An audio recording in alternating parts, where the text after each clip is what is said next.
अगर आप किसी भी एडवेंचर स्पोर्ट्स में इंटरेस्ट रखते हैं तो आपको गोप्रो के बारे में पक्का पता होगा। एक्शन कैमरा का पायनियर ब्रांड, हर एडवेंचर स्पोर्ट्स पर्सन का पहला प्यार।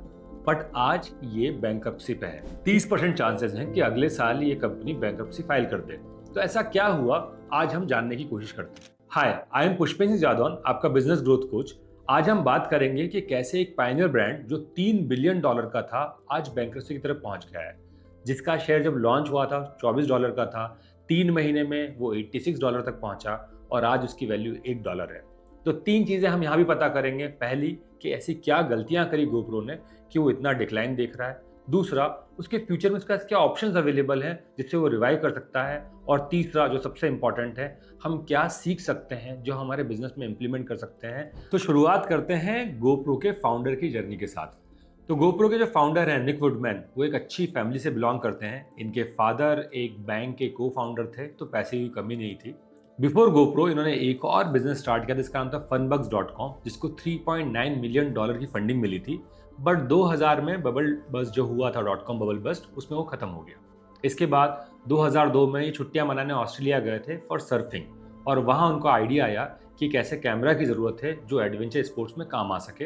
एंड 2004 में पहला गोप्रो लॉन्च हुआ, जो एक सिंपल रूल से आया था कि आप किसी भी एक्टिविटी में इसको यूज कर सकते हैं और ये वाटरप्रूफ रहेगा।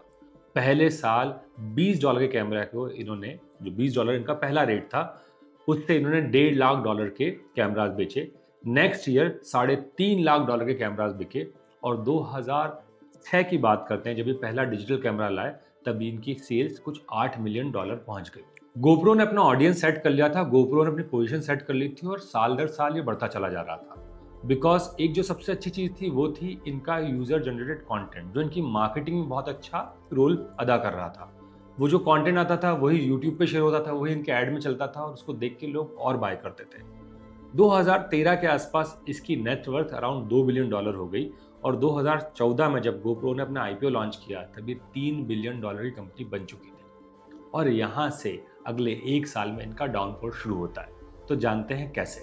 तो जो कंपनी 2015 तक $1.6 बिलियन का बिजनेस कर रही थी, जिसमें प्रॉफिट भी काफी अच्छा था, वो धीरे धीरे डिक्लाइन में पहुंच गई। और उसके पीछे एक नहीं, कई गलतियां थी। इनकी जो पहली मिस्टेक थी वो ये थी कि इन्होंने अपने कोर प्रोडक्ट के ऊपर फोकस ना करते हुए बाकी बहुत सारे वेंचर्स में इन्वेस्ट करना स्टार्ट किया। बहुत सारों में से एक की बात मैं करूंगा, वो था इनका मीडिया कंपनी का प्लान। जो निक वुडमैन थे वो चाहते थे कि हम एक मीडिया प्लेटफॉर्म ओपन करें जहां जितना भी यूजर जनरेटेड कंटेंट आता है वो डालेंगे।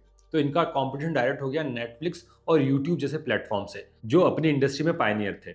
इन्होंने करीबन 100-200 की नई टीम वहां हायर करी, एक बहुत बड़ी कोडिंग टीम बैठाई for creating that platform, 30 show launch करने की प्लानिंग करी, पर ये कुछ भी नहीं हुआ और आगे जाके इस पूरे प्रोजेक्ट को इनको बंद करना पड़ा। जो इनकी दूसरी मिस्टेक थी वो इनकी मार्केटिंग में थी। जैसे हम पहले ही बात कर चुके हैं, इनकी मार्केटिंग होती थी इनके यूजर जनरेटेड कंटेंट से। जो वीडियोस गोप्रो में बनते थे वही इनके ऐड में चलते थे। पर इनको लगा कि बहुत सारा पैसा आ गया है, कहीं खर्च करना चाहिए। इन्होंने उठा के सुपर बोल में ऐड लगाना स्टार्ट कर दिया। सुपर बोल में सिर्फ 30 सेकंड का ऐड $5 मिलियन के आसपास पड़ता है, उससे ऊपर ही पड़ता है। तो इन्होंने खूब सारा ऐड लगाया, इनको लगा बिजनेस आएगा, पर उससे कोई भी बिजनेस नहीं आया। इनका बहुत बड़ा इन्वेस्टमेंट फ्लॉप हो गया मार्केटिंग में, और ये इनके लिए सेकंड लॉस बना। अब देखिए, पैसा आया तो खर्चा तो करना पड़ेगा। आप मानेंगे नहीं, 2015 में जो निक वुडमैन का पैकेज था वो था $285 मिलियन। उस समय में सुंदर पिचई और टिम कुक का पैकेज भी इससे कम था। इन्होंने 180 फुट का यॉच खरीदा, इन्होंने प्राइवेट जेट खरीदा, खूब सारे घर खरीदे। एक कंपनी उस समय जो प्रॉफिट करी थी वो $150 मिलियन था, और इनके बॉस का, इनके फाउंडर का जो पैकेज है वो था $285 मिलियन, जो कि बहुत गलत था। खैर 2018 में इन्होंने अपनी गलती मानी और $1 पे आए, पर तब तक बहुत बड़ी गलती हो गई थी, बिकॉज बहुत सारा पैसा कंपनी से बाहर जा चुका था। अब देखिए, जब पैसा आता है तो लोगों को लगता है टीम बढ़ाएं, बिकॉज जितनी बड़ी टीम होगी उतना ज्यादा बिजनेस बढ़ेगा। कहीं ना कहीं सही है, टीम होनी चाहिए, पर विदाउट प्लानिंग अगर ऐसी टीम रखेंगे तो नुकसान होगा। विद इन 18 मंथ इन्होंने 700 की टीम को 1800 तक बढ़ाया, और फिर इनको समझ में नहीं आया हमने इतने लोग क्यों लिए, इतना इंफ्रा क्यों खड़ा किया। एंड फिर बाद में इन्होंने इसका ले ऑफ किया, जो कि इनके लिए एक बहुत बड़ा खर्चा रहा। एक जो सबसे बड़ी गलती हुई वो इनसे हुई जब इन्होंने 2015 में GoPro Hero 4 का एक छोटा ब्रांड लॉन्च किया, मतलब एक सस्ता वाला वर्जन लॉन्च किया, GoPro Hero 4 सेशन। जब इसकी प्लानिंग कर रहे थे लॉन्च करने की, तो उन्होंने सोचा इसको हम $190 में लॉन्च करेंगे, बिकॉज इसमें कोई स्क्रीन नहीं थी, बटन दबाओ रिकॉर्डिंग शुरू हो जाती थी। बट हमारा ब्रांड बड़ा है, इनके सीनियर वाइस प्रेसिडेंट ने बोला कि इसको हम $399 में ही लॉन्च करेंगे, जिस रेट में इनका प्रीमियम प्रोडक्ट GoPro Hero 4 आता था। दोनों में बहुत चेंजेस थे, पर इन्होंने इसको भी $399 में लॉन्च किया। प्रोडक्ट नहीं बिका और यहाँ से इनका डिक्लाइन शुरू हुआ। इनको अगले 2 महीने में इसको $100 से कम करके $199 पे लाना पड़ा। लेकिन आप भी जानते हैं कि विदिन 2 मंथ अगर हाफ प्राइस हुआ है, तो लोगों को शक हुआ कि प्रोडक्ट ले या ना ले, और इसकी सेल डिक्लाइन हुई और ये पहला क्वार्टर था जब इन्होंने अपना लॉस बुक करा। ये बहुत सारे वेंचर्स में लगे हुए थे और अपने प्रोडक्ट पे ध्यान नहीं दे रहे थे, और इसी बीच में 2016 में इन्होंने अपना GoPro 5 लॉन्च किया, जिसको इन्होंने बोला कि विदाउट केस ये पहला GoPro है जो वाटरप्रूफ रहेगा।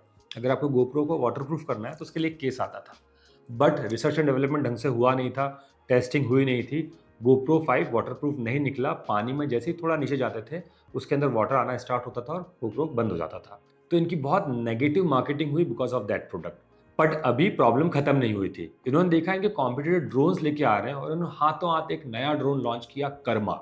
GoPro का कर्मा ड्रोन लॉन्च हुआ, और लॉन्च होने के बाद जो हुआ मैं आपको बता नहीं सकता, because karma is a bitch. Karma launch हुआ, कर्मा उड़ा, और ऊपर जाके कर्मा की बैटरी बंद हो गई और बहुत सारे वीडियो रिलीज हुए जहां कर्मा इनका ड्रोन फॉल हो रहा था। और यहाँ से दिक्कत शुरू हुई।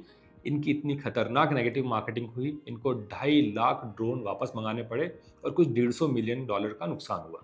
अब last nail in the coffin रही इनके कॉम्पिटिटर्स। देखिए, GoPro कुछ नया कर नहीं पा रहा था, कुछ नया लेके नहीं आ पा रहा था, और इससे कम रेंज में डिजी, सोनी एंड चाइना मैट तो बहुत ही सस्ते कॉम्पिटिटर उतर आए। तो लोगों ने बोला हम GoPro के लिए हम ये ऑप्शन लें जो कि काफ़ी सस्ते हैं। और जैसा मैंने आपसे कहा था कि आज की तारीख में इनका शेयर कुछ $1.20 का है और 30% चांसेस हैं कि बैंक्रप्सी फाइल कर सकते हैं, पर फिर भी इनके रिवाइव होने के बहुत ज़्यादा चांसेस हैं। और उसका रीज़न है कि ये ब्रांड बहुत बड़ा है। अगर ये पहला काम कर ले कि कोई नई चीज़ लेके आए, कुछ नया रिसर्च करके कोई भी एक नई चीज़ लेके आए जो इसके पुराने कस्टमर्स को अट्रैक्ट कर ले, तो ये वापस से प्रॉफिट में आ सकता है। जो दूसरी चीज़ है जिस पे काम कर सकते हैं, इनका सब्सक्रिप्शन मॉडल, जो अभी काफ़ी महंगा है, जिसमें ये सब्सक्रिप्शन देते हैं ईयरली, आपको क्लाउड स्पेस देते हैं for uploading your video and other things. तो इसके अंदर ये बहुत कुछ नया कर सकते हैं। इनको रिसर्च करनी पड़ेगी जो कि एक बहुत अट्रैक्टिव प्लान बन जाए और लोग बाय करने लगे, बिकॉज उसकी सेल अभी डिक्लाइन है। और तीसरा सबसे important, because it's a very good camera, ये कुछ गवर्नमेंट से बात कर सकते हैं फॉर देयर पुलिस डिपार्टमेंट और एनी अदर प्लेसेस, जहां इस कैमरे को ये बल्क डील में सेल कर सकते हैं और प्रॉफिट अर्न कर सकते हैं। तो ये तो हुई GoPro की कहानी। अब हम हमारे बिजनेस में से क्या ध्यान रख सकते हैं, तो मैं आपको 5 चीजें बताता हूं जो हम GoPro की इस स्टोरी से सीख सकते हैं। जो पहली चीज है वो है वर्क ऑन मनी मैनेजमेंट। देखिए, बिजनेस में पैसा आता है और उसको हम प्लान नहीं कर पाए, तो आप हमेशा देखेंगे जिन्होंने खूब कमाया वो कुछ दिनों में पैसा खत्म करके बैठ जाते हैं। तो आप मार्केटिंग कैसे कर रहे हैं, आप रिसर्च में कितना डाल रहे हैं, अपने प्रोडक्ट में कितना डाल रहे हैं, टीम में कितना डाल रहे हैं, इसको प्रॉपर प्लान करना बहुत ज़रूरी है, बिकॉज पैसा आना और जाना बहुत स्पीड से होता है। जो दूसरी चीज़ हम GoPro से सीख सकते हैं वो ये है कि अगर आपके पास एक ऐसा प्रोडक्ट है जिसमें आप मार्केट लीडर हो, तो आपको सबसे ज़्यादा टाइम, फोकस, एनर्जी और पैसा उसमें लगाना चाहिए कि उसके अंदर नया क्या ला सकते हैं, सो दैट आप मार्केट लीडर बने रहो। बिकॉज अगर आप उसमें मार्केट लीडर बने रहे ना, तो बाकी चीज़ें आप कर पाओगे।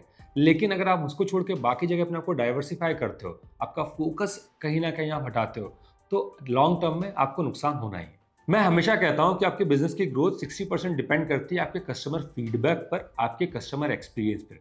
और GoPro ने अपने कस्टमर का फीडबैक बिल्कुल इग्नोर कर दिया। इन्होंने बहुत बार बोला कि हमें प्रॉब्लम आ रही है प्रोडक्ट्स में, हम कुछ नया चाहते हैं, हमें नए अपडेट चाहिए, जल्दी अपडेट चाहिए, पर उन्होंने उस पर ध्यान नहीं दिया। ये अपने डाइवर्सिफिकेशन में लगे रहे और आखिरी में जो इनका लॉयल कस्टमर था वो किसी और प्रोडक्ट पर शिफ्ट हो गया।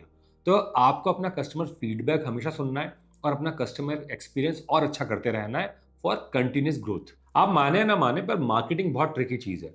कई बार मार्केटिंग में बहुत समय बाद आपको एक ऐसी चीज़ मिलती है जिसके कारण आप ग्रो कर पाते हैं, जिससे आपको बिजनेस मिलता है। और GoPro के पास वो पहले से था, यूजर जनरेटेड कंटेंट। पर GoPro ने क्या किया, नए नए तरीके यूज़ किए और बहुत सारा पैसा मार्केटिंग में खराब किया। मैं कहता हूं कि आपको नए आइडियाज़ देखने चाहिए मार्केटिंग में, नए वर्टिकल्स में मार्केटिंग करनी चाहिए, पर किसी छोटे बजट से स्टार्ट करिए, सो दैट आप रिजल्ट देख सकें और उसको मल्टीप्लाई करें। एक बार में इतना बड़ा पैसा लगा के लॉस लेना कहीं भी समझदारी की बात नहीं है। अगर आप एक बहुत बड़े ब्रांड हैं जिसको बहुत लोग फॉलो करते हैं, तो कभी भी हाफ प्रिपरेशन में ना उतरें। GoPro ने पहले GoPro 5 जब लॉन्च किया तब भी ये गलती करी, फिर कर्मा जो ड्रोन लॉन्च किया फिर ये गलती करी। अगर वो ड्रोन ना लॉन्च करता या 1 साल बाद लॉन्च करता तब भी एक अच्छा मार्केट मिलता, पर जो नेगेटिव मार्केटिंग हुई उससे अपना बहुत बड़ा कस्टमर बेस को खोना पड़ा। तो हमेशा याद रखिए कि हाफ प्रिपरेशन में कभी भी हमें मार्केट में एंटर नहीं करना है। आई होप आपको वीडियो अच्छा लगा होगा। And please share the best learning जो आपको इस वीडियो से मिली है and subscribe this channel for more this kind of video.